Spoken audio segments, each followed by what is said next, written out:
Assalamualaikum warahmatullahi wabarakatuh. Berjumpa kembali dengan saya Dr. Akal ya. Di kesempatan kali ini kita akan sedikit merespon tentang Taipudin ya yang kembali menampilkan romantika masa lalu. Ya, seperti kita ketahui, Taipudin ini sekarang kurang mendapatkan pamor karena memang nama dia tertutup oleh para pendebat Oten yang baru-baru.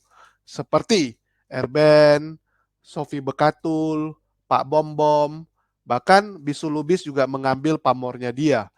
Apalagi kita ketahui sisa yang bisa dibanggakan oleh si Udin ini ya, yang bisa dibanggakan oleh Udin ini hanya bahwa dia ini kan pernah menjadi salah satu murtadin paling fenomenal dan juga seorang yang pernah menantang ustadz-ustadz untuk berdebat secara langsung. Salah satunya almarhum Ustadz Moko Ginta. Itu saja yang bisa dia jual ya, mirip sama si siapa? Luga. Luga juga seperti itu. Sekarang dia bukan siapa-siapa. Luga hanya dianggap sebagai badut. Sekarang ini dia cuma dianggap sebagai badut sehingga yang bisa dia jual adalah dulu saya pernah begini, dulu saya pernah begitu. Ini yang cuma bisa dibanggakan oleh yang namanya Taipudin.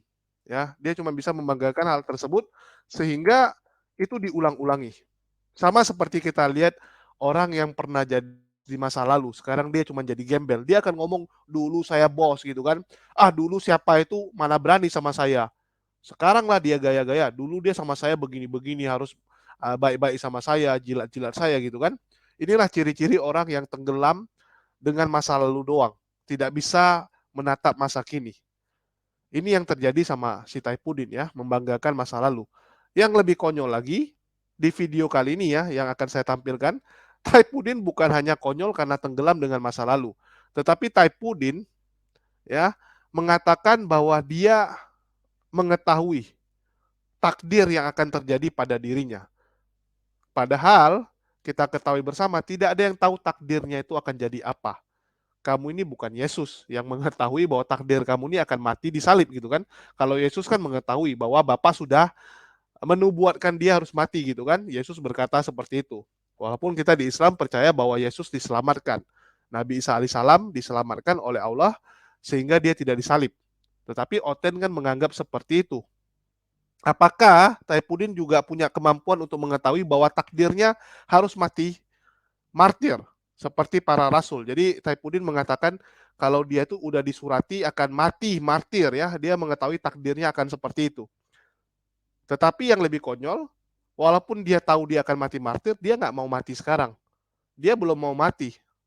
Dia mengorbankan orang lain gitu. Jadi ini orang lucu ya. Dia mengatakan dia siap mati martir, tetapi giliran mau mati martir dia korbankan 10 orang lain. Orang-orang yang nggak ada hubungannya dengan orang-orang yang marah.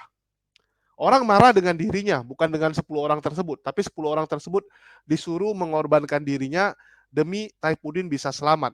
Ini kan lontong juga kalau kita bilang si Taipudin ini. Munafik. Ya, kalau kita bilang ini jadi orang munafik. Jadi bagaimana videonya kita saksikan dulu cuplikan dari pernyataan Babang Udin ini ya, Taipudin yang keren ini. Nah, kenapa saya berani? Saya harus mempercayai Yesus Tuhan Juru Selamat itu menjamin kehidupan saya sampai hari kiamat. Jadi saya nggak perlu takut karena firman Tuhan, karena Alkitab itu memberikan jaminan kepada saya sebagai orang yang percaya walaupun saya baru masuk Kristen pada waktu itu. Dan antara lain juga saya gunakan cara bahwa teman-teman saya yang 10 orang itu saya briefing dulu sebelum masuk ke debat, duduk di depan itu, karena saya nggak takut untuk membicarakan iman yang benar, membicarakan kebenaran ajaran yang benar dan firman yang benar itu saya nggak perlu takut. Saya tambah lagi, saya briefing dulu dengan teman-teman 10 orang itu, separuhnya itu pendeta, yang lain itu jemaat, tapi yang badannya gede-gede saya bawa, supaya kalau nanti saya dikeroyok sama kadrun, nah saya bisa ya minimal adalah imbang-imbang dikitnya, walaupun harus game di situ. Saya briefing dulu. Saya bilang kepada 10 orang ini, saudara-saudara, saya ini sudah ditakdirkan untuk mati syahid, untuk martir bagi Injil Kristus, saya bilang gitu. Nanti saya ini akan berbicara tanpa edit, tanpa takut, sehingga mereka akan marah kepada saya. Karena saya itu selalu, kalau urusan omongan yang benar, selalu saya tidak pernah takut. Oleh karena itu, kalau mereka marah karena omongan saya sudah lihat pintunya di mana, tangga darurat di mana. Nah, saya bilang, nanti kalau mereka marah karena omongan saya akan lari ke lift itu. Nah, tugas kalian adalah menahan mereka, saya yang lolos, kalian yang yang mati, saya bilang gitu. Oh siap, katanya. 10 orang itu sampai sekarang masih hidup. Ya, jadi dibilang sama dia, ya sebelum dia ikut ke debat tersebut, dia sudah membriefing 10 orang yang dia bawa. Jadi 10 orang yang dia bawa itu adalah pendeta sebagian dan jemaat-jemaat yang badannya besar, yang dianggap bisalah jadi pagar betis. Ya, jadi kalau ada terjadi apa-apa, dia lari, mereka jadi pagar betis yang membuat pagar agar dia bisa lari dengan selamat. 10 orang itu mati nggak apa-apa, yang penting dia selamat.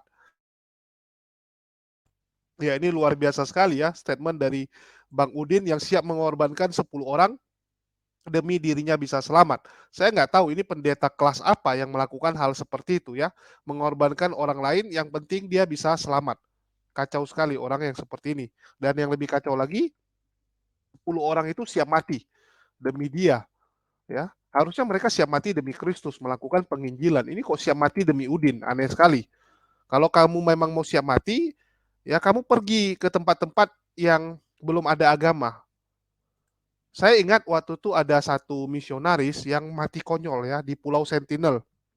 Jadi Pulau Sentinel itu salah satu pulau yang ada di bawah Sri Lanka, dekat sama Maldives ya. Itu salah satu misionaris pernah mati karena menginjili di sana. Kalau kamu memang niatnya itu mati martir, ya 10 orang 100 orang itu, yang penting kamu pergi ke sana gitu, injili mereka atau enggak ke Amazon, injili orang-orang yang belum mengenal Kristus di sana. Ngapain mati konyol melindungi si Babang Udin ini? Kalau memang niatnya mati demi Kristus. Ya kasihan tuh 100 orang itu mati demi Udin kalau sampai mati. Kan konyol mati demi Udin. Ya, Udin tuh bukan siapa-siapa. Yang dia lakukan karena menghujat. Dan sampai sekarang nggak pernah ada catatan di Indonesia ya. Di Indonesia tuh pernah ada catatan histori orang dikeroyok gara-gara debat lintas agama. Nggak pernah. Nggak pernah ada yang mati gara-gara waktu debat lintas agama dipukulin. Ya, kalau dia memang mau menginjili 100 orang tuh yang penting ini. Misionaris Amerika tewas di Pulau Sentinel. Jadi ini Pulau Sentinel ini memang orang-orangnya kayak orang-orang Amazon gitulah, orang pedalaman ya. Mereka masih pakai tombak, mirip sama kayak orang-orang jadul gitu, orang-orang zaman dulu. Ya, sama kayak dulu misionaris datang ke Indonesia, ke Afrika gitu kan, yang dihadapi orang-orang begini. Nah, di tombak-tombak orang gitu. Kalau memang mau siap mati martir ya lakukan penginjilan di daerah-daerah itu. Jangan orang Islam yang kamu injili udah ada agama. Ya ini yang belum ada agama kamu injili. Mereka belum ada agama, kamu ajarkan Kristus tuh gimana gitu kan. Kalau terjadi apa-apa, kamu mati syahid, kamu mati martir, itu baru benar. Tapi kalau kamu menghujat agama orang lain, terus kamu dipukulin, itu kamu bukan mati martir. Sama kayak KC gitu. Itu bukan mati martir, itu mati konyol, karena mulutnya nggak dijaga. Bagi teman-teman harus bisa bedakan ya, teman-teman Oten, harus bisa membedakan mana yang namanya mati martir, mana yang namanya mati karena mulutnya nggak bisa dijaga. Itu karena mulut kamu nggak bisa dijaga. Sama seperti Taifudin. Dia kalau debat itu kalau udah mentok emosi, teriak-teriak, menghujat, kan ngamuk-ngamuk, sama seperti Luga. Ini 11-12 Luga sama Taipudin karena mereka tuh ilmunya nggak ada.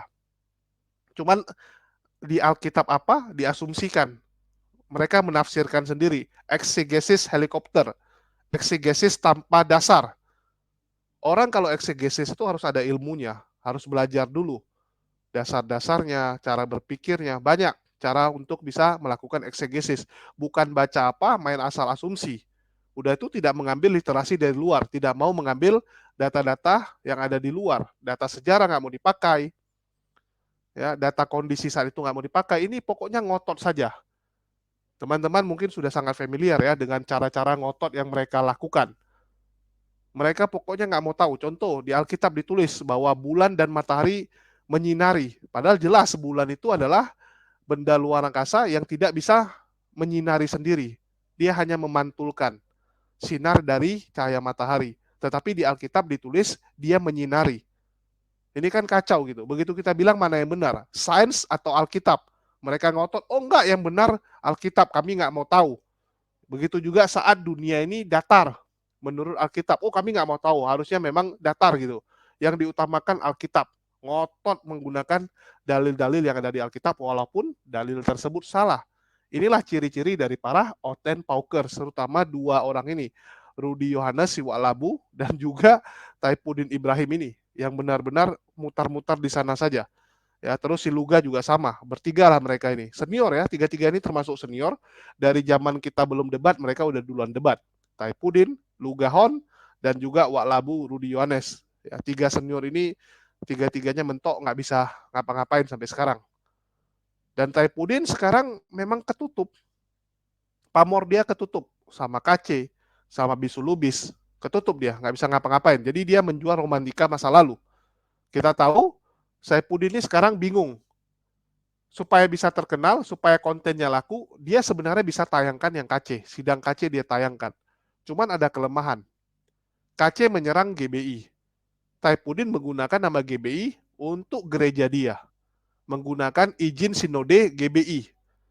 Kalau sampai dia diboikot oleh GBI, maka gerejanya harus tutup. Gerejanya nanti nggak ada izin. Serba salah. Jadi Taipudin memilih ya udahlah nggak ngurusi kasus KC. Tetapi saat dia nggak ngurusi kasus KC, pamor dia turun. Para oten-oten mulai berpaling dari dirinya, donasi mulai berhenti. Itulah kenapa kalau teman-teman lihat, ini sekarang dia gentol lagi menulis nomor rekeningnya. Ya, teman-teman lihat nih. Dukung pelayanan Abraham lewat donasi, Bang BCA. Ya, ini video terbaru loh. Ini video terbaru ya, saya kasih lihat. Nih ya. 1 hari yang lalu kemarin. Ini baru 2 jam yang lalu. Ini ngotot kembali dia tampilkan. Kenapa? Karena memang dia butuh donasi tersebut.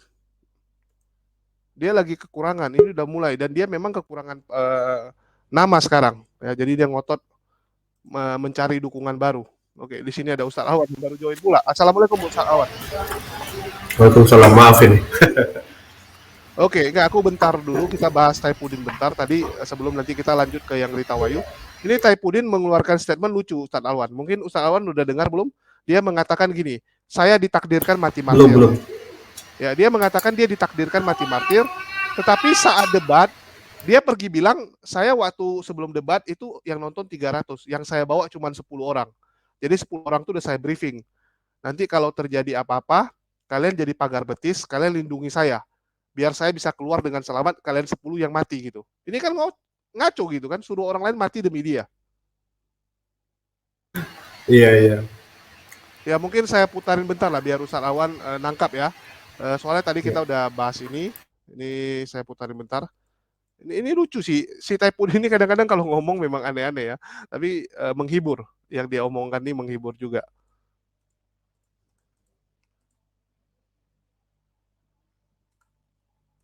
Mempercayai Yesus Tuhan karena Alkitab. Antara lain briefing dulu sebelum masuk ke debat, duduk di depan itu, karena saya nggak takut untuk membicarakan iman yang benar, membicarakan kebenaran ajaran yang benar dan firman yang benar itu saya nggak perlu takut. Saya tambah lagi, saya briefing dulu dengan teman-teman 10 orang itu, separuhnya itu pendeta, yang lain itu jemaat, tapi yang badannya gede-gede saya bawa, supaya kalau nanti saya dikeroyok sama kadrun, nah saya bisa ya minimal adalah imbang-imbang dikitnya, walaupun harus game di situ. Saya briefing dulu. Saya bilang kepada 10 orang ini, saudara-saudara saya ini sudah ditakdirkan untuk mati syahid, untuk martir bagi Injil Kristus, saya bilang gitu.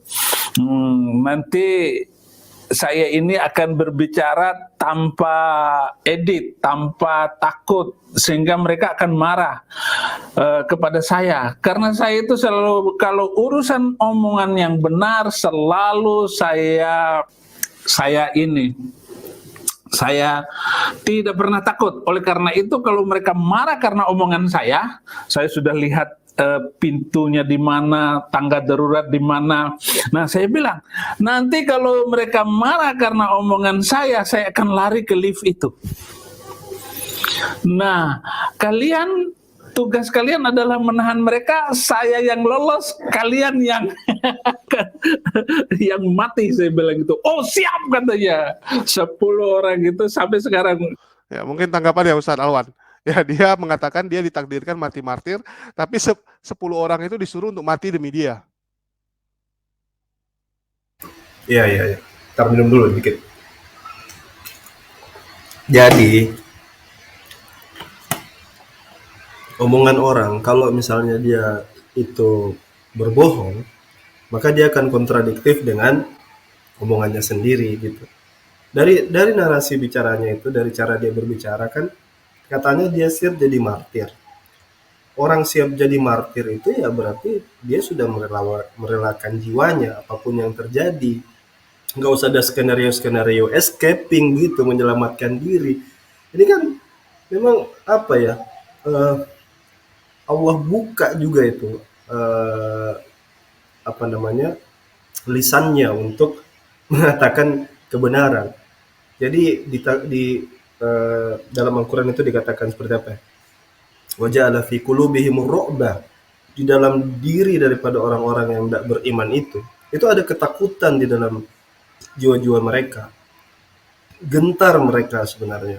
Karena yang mereka pengalaman yang mereka hadapi itu kan tidak seperti itu. Tapi selain itu juga Bang Jubes, ini juga harus kita luruskan ya. Umat Islam itu tidak sebarbar yang biasa belum ada sejarah seperti itu. Belum ada sejarah di Indonesia debat lintas agama sampai baku hantam ya, sampai ada korban, sampai ada yang dipukulin, nggak ada gitu sejarahnya. Kecuali kita ada sejarah, ada historinya, mungkin kita takut gitu. Ini kan nggak ada gitu. Ya kan di dalam itu kan diundang secara umum bebas. Ibu-ibu, anak-anak, bapak-bapak, kakek-kakek, semua pada datang semua menyimak begitu. Dia saja yang mendramatisir, ya. Itu kan kayak orang mau pergi rekreasi ke puncak, terus bilang saya mau jadi martir di sana, kan orang ketawa. Kecuali kamu mau pergi perang lawan Uni Soviet, Amerika Serikat, ya orang jadi ini orang mau pada diskusi kan, seperti orang mau pergi kampus. Mana pernah misalnya kita datang ke ibu kita, mah relakan saya mah mati di jalan Allah, mati syahid, mati martir. Memang mau kemana nak? Mau ke mall bareng teman-teman di sana mau diskusi, kan nggak ada. jadi lucu-lucuan aja. Tapi ya itu, bagi pengumpul rupiah, dia harus membuat itu jadi dramatisir gitu, biar seolah-olah ada pengorbanan yang orang lain harus apresiasi. Contoh ketika sidang MKC kan, si siapa itu Metonia mobilnya rusak lah, begini lah, dia demam lah apa. Ya dia jelasin kan 6 jam perjalanan, ya sampai nggak tidur gitu, didramatisir. Padahal cuma dari Jakarta ke Ciamis dan bukan ke medan perang gitu. Iya, itu tinggal tidur aja sampai. Artinya kalau dia nggak mau repot ya, misalnya mau ke sana kan, daripada dia membuat itu dramatisir kayak dia lagi cangkul sawah berhari-hari, kan dia beli tiket aja duduk manis sampai kan.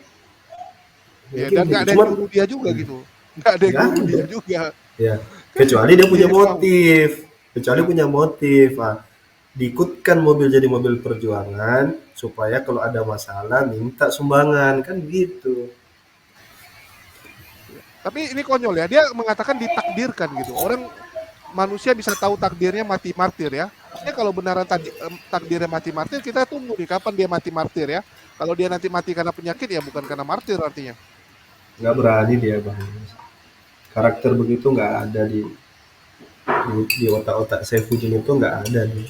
Cuman Iya, kalimat-kalimat aja. nggak sesuai gitu. Kalau benar-benar siap mati martir ya sama kayak umat muslim yang ke medan perang gitu. Ya, umat muslim yang ke medan perang itu benaran jemput syahidnya gitu ya, menjemput syahidnya. Ini kan enggak mengatakan siap mati martir, tapi 10 orang dia bilang dikorbankan. Padahal 10 orang itu nggak ada bersalah apapun. 10 orang itu orang baik-baik, nggak ada salah, disuruh berkorban demi dia. Terus dia nggak mikir apa 10 orang itu juga punya keluarga, ya punya tanggungan juga. Nanti kalau dia mati, 10 orang itu mati, gimana keluarga mereka, anak-anaknya, istri-istrinya? Kan nggak ada otak juga si Saifuddin nih. Hmm. Ya itulah orang kalau nggak tahu mau ngomong apa ya sembarang aja dia sampaikan. Bebas, bebek ya bebas lah mau ngomong apa kan. Namanya bebek ya. Iya kan, nggak karena begini sebenarnya. Saya waktu dengan Saifuddin itu dulu dia telepon saya waktu saya expose temannya yang di Bogor itu kan, Ya, ya, yang viral itu. yang viral itu kan. Saya expose begitu, terus saya minta sama Saifuddin, kalau kamu tidak mau apa namanya, kamu merasa expose-nya ini salah, ayo saya konfrontir. Dan temannya itu udah saya konfirmasi duluan. Pak, kalau misalnya Saifuddin meragukan cerita ini gimana? Siap dikonfrontir enggak? Oh siap, saya siap. Ya Saifuddin baru saya beritahu sedikit, mencak-mencak dia, marah-marah dia. Terus dia menuduh saya kan bahwa Alwan itu nelpon saya terus-terus. Nah, itu. Memang bicaranya udah gak benar. Padahal kita cuma sekali teleponan aja. Oke, Yang ini ada yang saya statement dia luar telepon, biasa juga nih. Ada hmm, statement dia mengatakan tidak ada pendebat muslim yang berani berdebat dengan dirinya ya. Ini saya putarkan. itu lagi.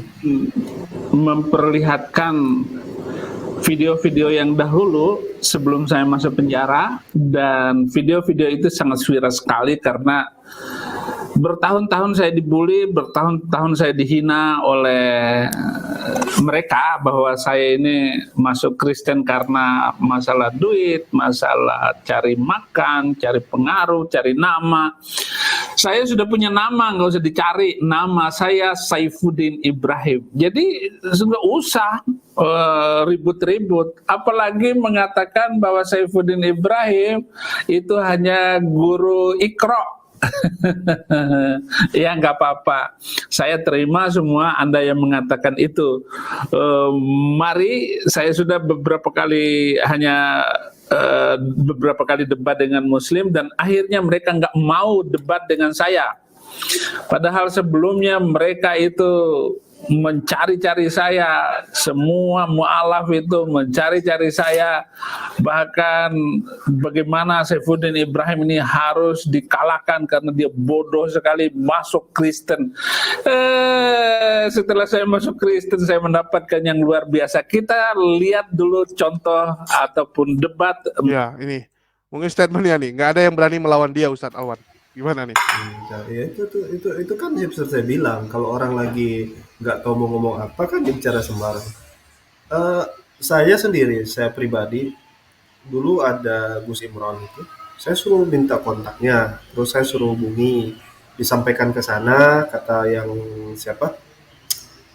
yang adminnya apa, banyak alasan lah pokoknya nggak bisa. Oke saya tunggu sampai kapan. Suatu waktu kami live kan, dia waktu itu mungkin kepanasan dengan video dengan temannya itu, langsung dia ada videonya nanti bisa di cross check.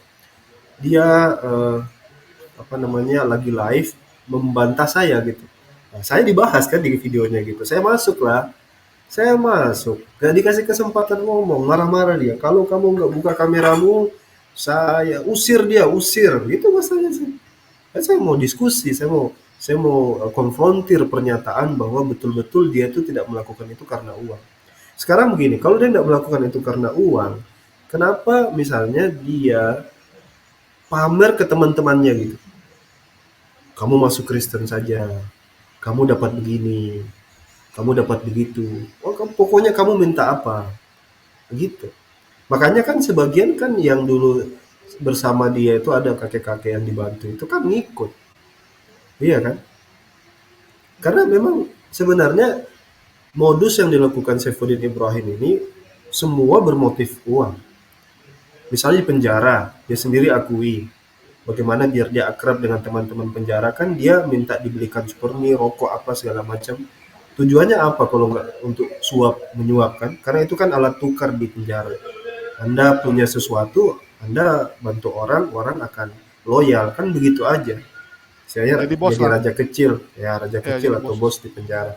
Jadi itu semua kebohongan. Kalau nggak ada yang mau debat sama dia, detik ini juga ini, ya, detik ini juga ini. Kalau dia mau debat, ayo kita debat. Mau offline, mau online, ayo. Kita tantang dari dulu. Cuman itu Bang Julius, dia itu setiap ditantang, dia pasang tarif. Dia minta 25 juta. Dan itu yang terjadi waktu pertemuan kami disampaikan sama ketua dari YPM atau Surabaya itu bahwa mereka dia minta 25 atau 75 itu saya kurang tahu.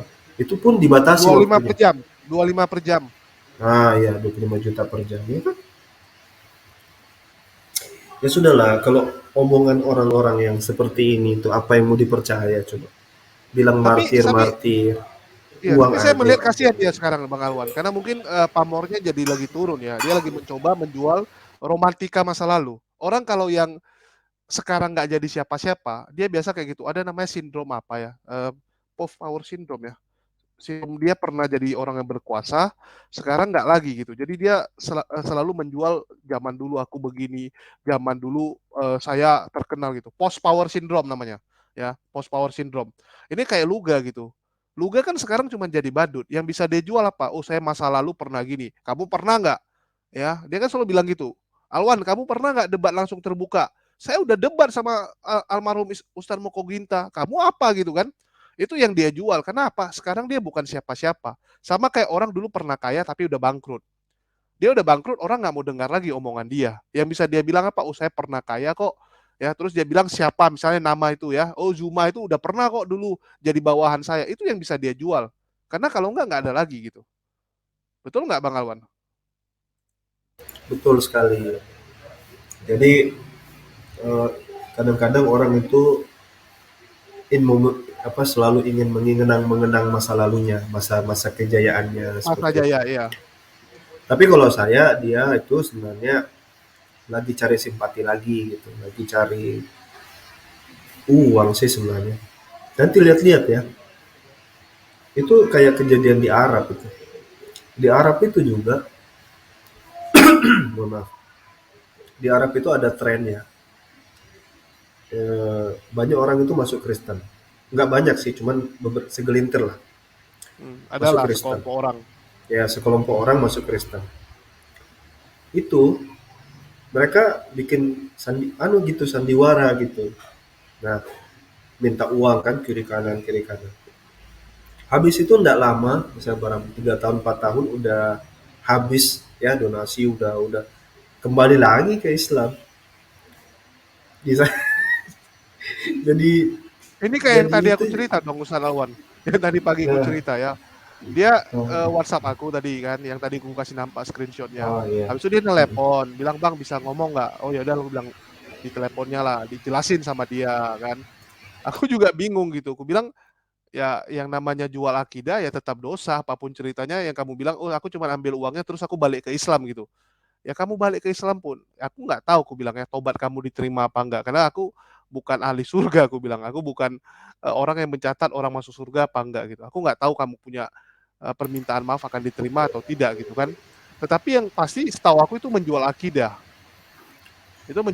dan itu pasti dosa yang sangat besar gitu, karena kamu sengaja masuk Kristen karena demi mendapatkan uang gitu, demi bisa masalahnya selesai lah. Jadi dia cerita ada kurang lebih hutangnya 18 juta lah Ustadz Alwan. Jadi dia ditawari gitu.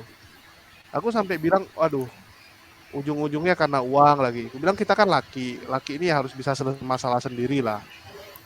Gitu. Halo Ustadz, Ya kalau nggak kalau ribut ya? Ya, gimana? Udah bagus? kayak ada suara air gitu. Ada suara air. Oh iya, ini mesin air lagi jalan, nggak apa-apa ya. Oke, silakan Ustadz Alwan. Kedengar kok. Hmm. Jadi masalah akidah ya dan masalah agama ini itu Allah tekankan dalam Al-Quran. Apakah dengan agama Allah ini kalian bermain-main?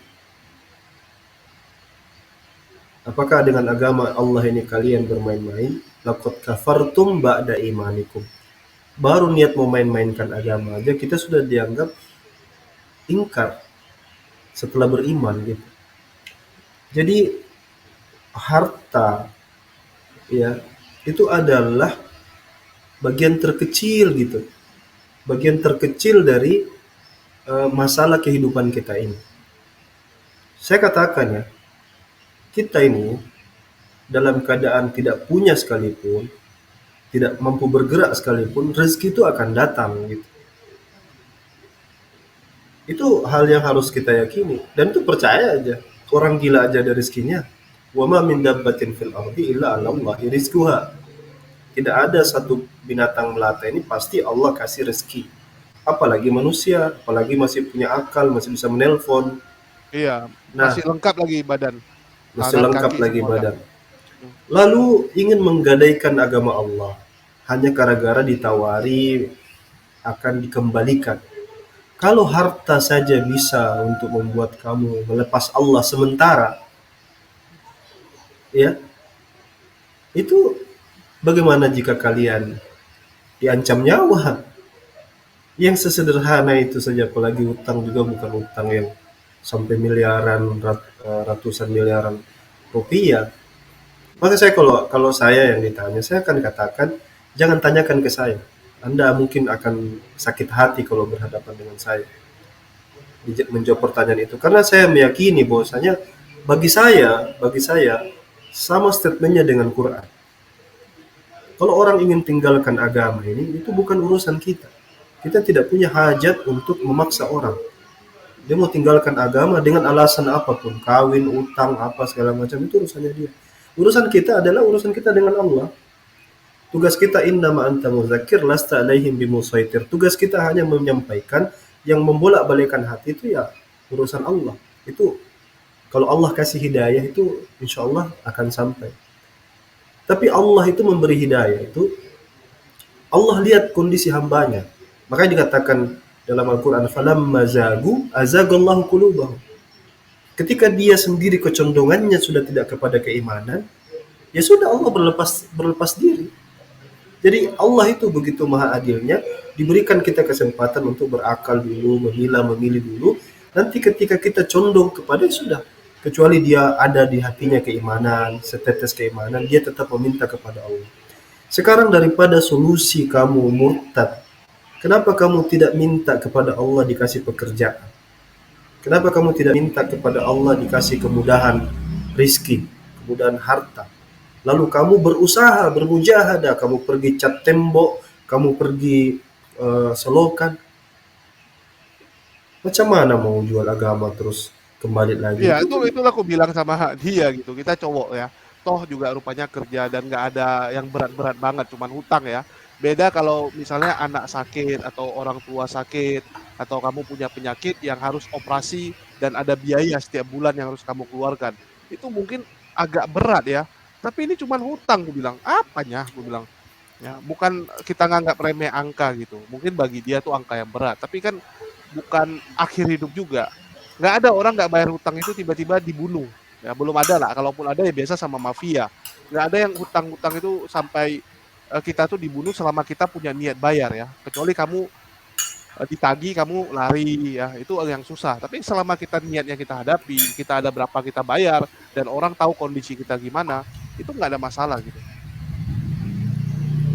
Makanya saya kalau misalnya nih ada orang misalnya, bang saya mau murtad, kenapa? Hidup saya berat. Ya monggo atuh, nggak akan saya tahan. Kalau saya nggak akan saya tahan. Kenapa? Karena kalau saja agama itu dianggap sebagai sesuatu yang membebani kalian, memberatkan kalian, maka itu pilihan kalian. Agama itu hak prerogatif yang Allah berikan. Jadi kalau semua sudah Allah jelaskan, man syaa falyukmin, man syaa falyakfur. Sesederhana itu Quran menjelaskan.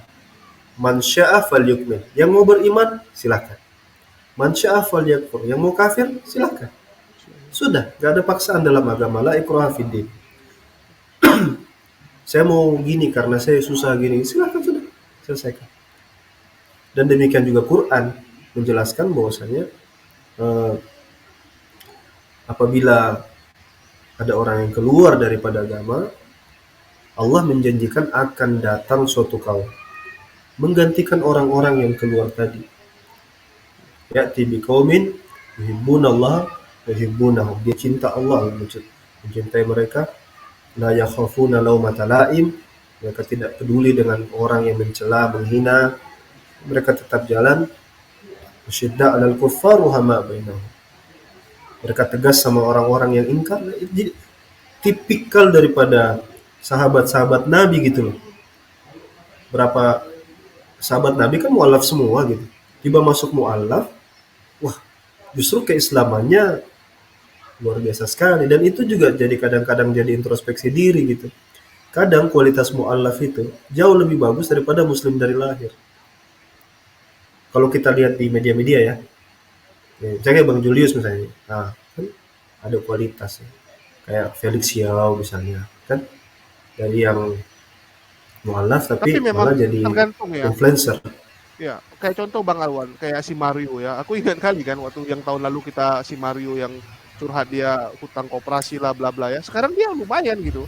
Ya gara-gara ngikut aku juga sih sebenarnya. Tapi minimal dia mau kerja gitu. Kalau mau kerja masih mending. Kalau nggak mau kerja ini yang susah gitu. Dan mau dengar gitu ya, mau diajari gitu. Aku kadang-kadang beberapa orang sering konsultasi ke saya gitu. Terus saya bilangin, kamu harus bedakan hutang yang bisa kamu bereskan langsung sama yang enggak.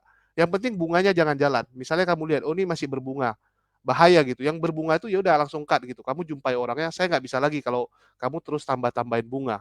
Kalau mau ya udah hutangnya berapa, kamu hitungin, saya sanggupnya cicil gitu. Dijadikan cicilan berapa, misalnya hutang kamu 8 juta, ya oke lah ditambahin jadi 9 juta, tapi saya maunya itu dibagi 12, dalam waktu setahun saya lunasi, setiap bulan saya bayar sekian, udah gitu. Tapi kalau tetap nambah-nambah bunga terus kamu mati nanti, nggak akan selesai, karena bunganya sama yang kamu bayar imbang, nggak akan ketemu, pokoknya nggak akan habis-habis. Kamu harus bereskan dulu dari mulai yang berbunga, nanti yang nggak berbunga ya baru nanti kamu nego juga, misalnya yang hutang individual ya sama kawan kamu ada hutang 3 juta, saya bisanya cicil sebulan 100, ya yang penting kita ada niat gitu. Hadapi. Jangan main tinggal-tinggal aja. Orang juga akan respect sama kita ya, selama kita masih mau tanggung jawab daripada kita hilang kan. Kan kondisinya begitu. Iya, Tapi jangan istilahnya dikit-dikit kayak udah lemas gitu, kayak udah beban paling besar lah di dunia. Aku sampai aduh. Kadang-kadang bilang seperti itu, dia bilang, "Wah, susah, Bang." Dia bilang kan, "Malulah hadapin." Aku bilang kalau yang gituan kamu malu hadapin, ya mau gimana lagi? Aku cuma bisa nyaranin kamu jumpai. Malu lah Bang, nanti datang ke kantor gitu. Ya, mau gimana? itu kayak siapa, Bob Sadino itu ngomong. Hmm. Saya tuh ketemu orang, dia bilang dia apa namanya mau kerja, ditunjukkan kerja susah katanya, mau usaha, ditunjukkan usaha, bilang susah nggak ada modal, dikasih modal susah nggak tahu caranya, ya sudah mati aja katanya. Iya, Itu kayaknya orang berhadapan orang seperti itu memang apapun bisa dijadikan alasan. Excuse-nya tingkat tinggi, excuse-nya tingkat dewa, jadi selalu jadi alasan. Kalau saya begini, kalau saya anti saya dengan bahasa, Bang, saya ditawari masuk agama tertentu, nanti saya dibantu untuk dipekerjakan atau diapakan, diapakan. Berarti membicarakan itu saja bagi saya itu tabu loh. Bagi saya itu membicarakannya saja itu tabu. Artinya eh, agama itu dididik kita sama orang-orang tua kita bahwa itu adalah bagian yang paling mahal ya. Jangan sampai itu menjadi apa namanya kita itu tidak pertahankan dengan sebagaimana mestinya gitu. Nah, kalau misalnya dia masuk ke dalam suatu agama karena dia berpikir waras, pakai akal, ya, itu masih bisa make sense, masih bisa kita terima. Misalnya dia, makanya kayak kesaksian-kesaksian Supondo dulu kan nggak terlalu kita anggap. Kalau misalnya ada orang pindah agama, atau dia jadi ateis, terus dia cerita, saya jadi ateis, saya pindah agama itu karena begini, gini, gini, gini, gini, gini. Nah itu kan kita itu ada background yang menurut saya itu dalam tanda petik kita appreciate. Meskipun kita tidak setuju, tapi itu fitrah. Itu sebuah pencapaian seseorang misalnya. Tapi ketika misalnya dia pindah agama karena misalnya hal yang sifatnya tidak esensial tadi, bukan karena belajar, bukan karena apa. Nah ini kan yang menjadi warna dari orang tersebut. Oh berarti dia segitu saja dia pandangannya kepada sesuatu kan, seperti itu. Nah kembali lagi kepada solusinya apa nih kalau saya solusinya? Kalau saya solusinya, pertama orang itu jangan lagi mempertanyakan itu. Istighfar sama Allah Subhanahu wa taala. Oke, tunggu Nah, Ustadz. Mungkin kita ya. fokus ke Saipudin aja ya, karena ini udah terlalu melenceng. Yang itu nggak apa-apa. Nanti Hmm, kita hmm, kapan-kapan. Saipudin hmm. ini ya mati martir, tapi sampai sekarang nggak mati-mati dan bahkan siap mengorbankan orang lain demi dirinya. Bahkan ini nggak Hmm. dilakukan Yesus ya. Rasul lain aja nggak sampai seperti ini. Artinya mereka ngalahin rasul-rasul Kristen dulu gitu. Rasul-rasul Kristen yang dulu itu mati, ya udah mati sendiri, nggak ada yang bela sampai merelakan hidupnya demi si rasul-rasul ini gitu. Saipudin malah nyuruh orang korbankan dirinya di atas Yesus dan rasul-rasulnya jadinya. Ya kalau kalau itu kalau Saifuddin mana berani orangnya. Kalau Saifuddin itu. Jadi Masih takut kembali mati. lagi ke iyalah. Kalau kalau dari temannya cerita kan, Saifuddin itu kan memang eh, orang susah dulu waktu di sebelum kan dia di Pondok Sobron. Dari Pondok Sobron dia sempat mengabdi di salah satu SD Muhammadiyah. Saya lupa nama tempatnya. Nah di SMA Muhammad di SD Muhammadiyah itu memang orangnya susah sekali, susah gitu.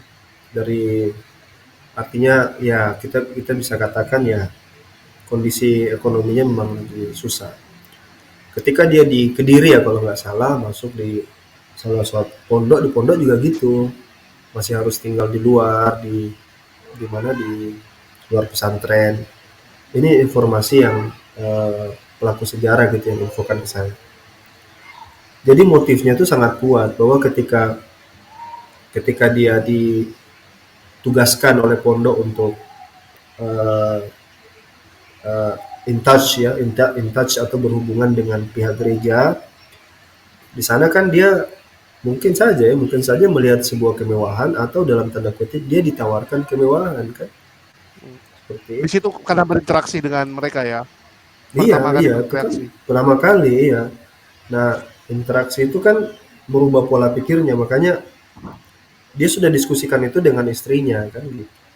Saya pikir sudah ada fasilitas-fasilitas yang dijanjikan gitu. Artinya kalau kamu begini, nanti kami kasih gini kan. Gitu. Karena Iya, aku dia, memang kalau kalau kita bandingkan dua agama ini kita nggak bisa pungkiri Ustadz Awan. Jauh gitu. iya, Kayak ini kan kita minta Ustadz Unggul sama Bang Nandar ke sidang ya. Untuk tanggal 24 hmm, ini kita minta mereka dua yang ke sidang. Walaupun ini Bang Nandar nampaknya batal ya gara-gara takut namanya sebelumnya sudah disebut ya. Ini kita lagi bilang mungkin ganti Bang Dewa lah, Bang Dewa sama Ustadz Unggul. Terus aku bilang, Bang, sama Ustadz Unggul, nanti jangan malu-maluin ya. Takutnya nanti jadikan konten sama Rizuli Lubis. Coba lihat di perbandingan Muslim sama yang Kristen. Yang Kristen gendut-gendut gitu kan, makmur-makmur, peralatannya canggih, halo Bang mobilnya Julius, mewah. nggak Ya, ada suaranya. kalau ada kok. Jadi Tadi sempat kalau hilang, tadi sempat hilang. oh sorry sorry. Bang Jadi Gul, aku bilang bisa tunggul kenapa? ya Ustadz Unggul kan tanggal 24 nanti mau ke sidangnya nih, meliput sidang KC ya sama Bang Dewa. Jadi aku bilang nanti jangan malu-maluin Ustaz Unggul, nanti dijadikan konten sama Risuli Lubis, dibilangin, inilah perbandingan Islam dan Kristen. Kalau yang Islam kurus-kurus, yang Kristen gemuk-gemuk. Ya, terus lihat nih mereka pakai sandalnya swallow, kalau kita sandalnya mewah gitu, barangnya yang bagus. Ya, nanti jadi bahan lelucon pula kita.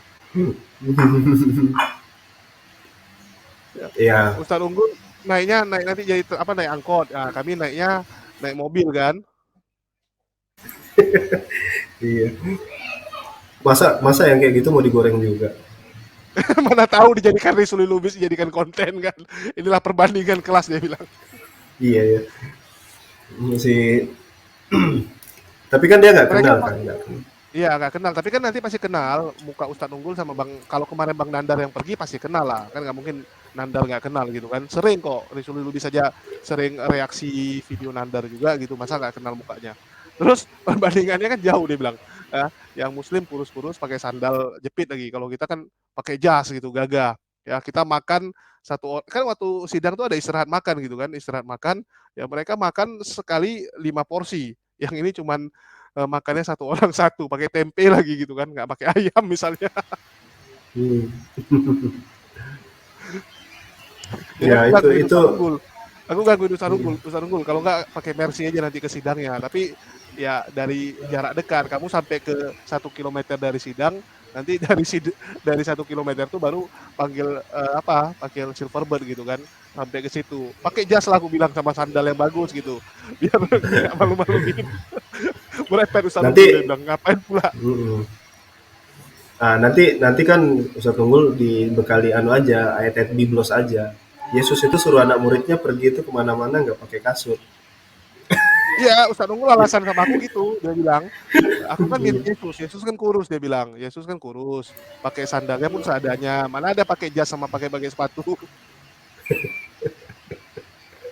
Tapi itu untuk lucu-lucuan aja ya. Kita Hmm. nggak benaran, Nah, cuman 24 itu anu ya apa vonis. bukan sidang masalah transfer, Ustadz Awan. Hmm. Ini kan udah masuk ke tahap-tahap seru nih.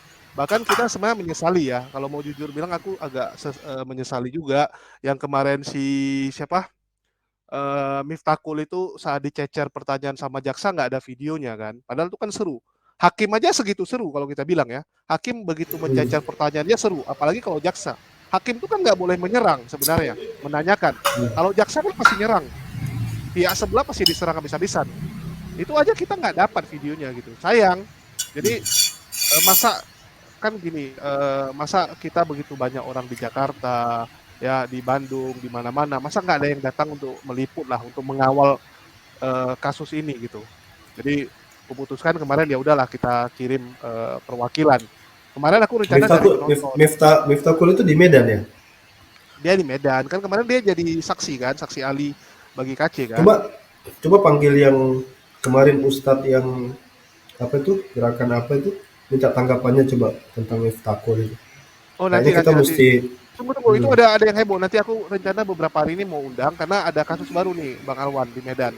Tapi belum selesai ya. Ada seorang perempuan dia kenalan sama cowok terus pacaran lah, nggak tahu ya, pacaran gitu. Terus sekarang dia diculik sama cowok ini, mau dibaptis dan diajak nikah. Jadi lagi diurusin tuh sama beliau. Dulu juga pernah ada kasus begitu juga ya kalau nggak salah. Sempat Ya ramai tahu lah juga. nih. Ya ini lagi diurusin dan biar aja dia urus, nanti udah selesai baru nanti kita Hmm. panggil. Tapi yang Miftahul saya rasa udahlah clear kan. Bagaimana hakim, Ustaz Awal kan udah lihat juga kan. Bagaimana hakim mencecer pertanyaan kepada Miftahul ini Enggak, kan. belum saya lihat, belum. Loh seru loh. Hakimnya yang ngajari dia gitu. Sampai dibilang kamu ingat Hmm. tahu nggak ayat ini? Nggak tahu, dia bilang. Oh ya udah kalau kamu nggak tahu saya yang ngajari gitu. Itu sampai Begitu ya. keluar, ya sampai digituin gitu. Itu hakim loh. Ya. Belum lagi kalau jaksa yang cecer pertanyaannya kan. Dan Hmm. ini kita sesali gitu. Sesali yang video-video ini kita nggak dapat. Karena kan Risuli Lubis itu kan bukan live, dia rekam terus dia-upload. Ya, dia-upload jadi dipotong-potong sama dia, diambil yang menguntungkan aja gitu. Jadi sedih sekali lah kita kalau nggak ada orang di sana lah. Apalagi kan kalau sekedar untuk balik modal lah ya. Kita bukannya mata duitan tapi sekedar untuk balik modal ongkosnya masa nggak cukup gitu. Harusnya dapat sih. Toh videonya juga lumayan laku lah gitu kan. Jadi masalahnya kan ada yang berani nalangin duluan atau enggak gitu. Ya udahlah, aku pikir nggak apa-apa, aku ambil inisiatif, aku yang keluarin dulu, tetapi aku minta tolong gitu, eksklusif ke saya dulu, baru nanti teman-teman muslim paling ngeri-upload ulang gitu kan. Yang penting aku udah dapat duluan untuk balik modalnya. Iya, memang harus ada yang buat to cover lah istilahnya. Ya, harus ada yang duluan mulai nih, kalau nggak dikerjain ini. Ini sempat jadi Cover bahan buat komplainan story. juga Bang Alwan. Iya, jadi bahan komplainan juga gitu. Masa begitu banyak pendebat yang lokasinya di Jawa nggak ada yang ke sana gitu. Iya, iya. Tapi ya oke lah, oke. Jalan. Ya, ya. Semoga nih beres sih. Bang Nandar yang jadi goyang nih. Aku ketawa liat dia. Iya, kalau Bang Nandar kan terlalu ini ya, sudah terekspos kemana-mana kan jadi ya.